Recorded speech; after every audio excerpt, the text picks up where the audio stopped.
بسم اللہ الرحمن الرحیم۔ سامعین محترم،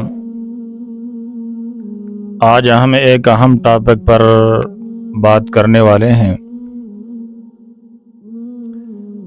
اور وہ یہ ہے کہ ایک عورت نے سوال کیا ہے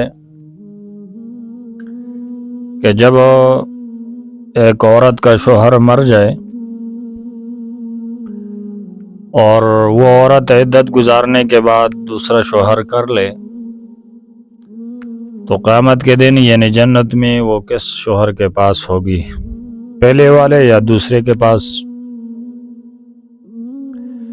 اسی طرح بعض عورتیں ایسی بھی ہوتی ہے جن کے کئی شوہر ہوتے ہیں، مثال کے طور پر ایک مر گیا دوسرا کر لیا، دوسرا شوہر کر لیا مر گیا تیسرا کر لیا، حتیٰ کہ بعض عورتوں کے 5-6 بھی شوہر ہو جاتے ہیں۔ تو ایک علاقے میں ایک عورت تھی اور وہ اس پر مشہور تھی کہ جس سے بھی وہ شادی کرتی تھی 2-4 مہینوں کے اندر 2-3-4 مہینوں کے اندر وہ شوہر وفات ہو جاتا تھا، حتیٰ کہ لوگوں نے اس کا نام ہی بڈھا مار بڈھی رکھ دیا۔ پھر اس سے لوگ ڈرتے تھے اور اس کے ساتھ شادی کرنے سے اعتراض کرتے تھے۔ تو سوال یہ ہے کہ کیا یہ عورت قیامت کے دن کس شوہر کے پاس ہوگی؟ تو جواب سماعت فرمائیے۔ قرآن اور حدیث میں علماء نے اس کے بارے میں مختلف اقوال لکھے ہیں۔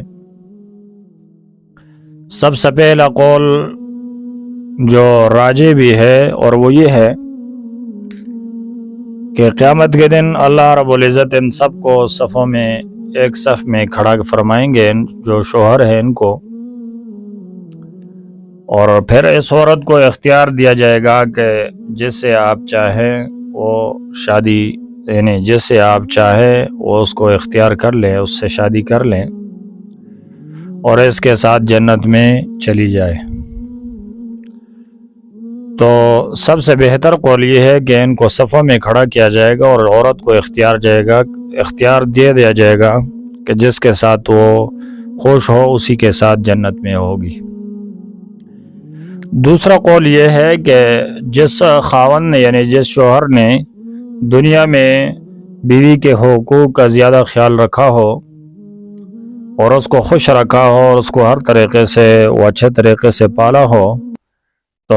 قیامت کے دن یہ عورت اسی کے ساتھ ہوگی۔ بعض علماء یہ بھی لکھتے ہیں کہ جو دوسرا شوہر ہوگا اس کے ساتھ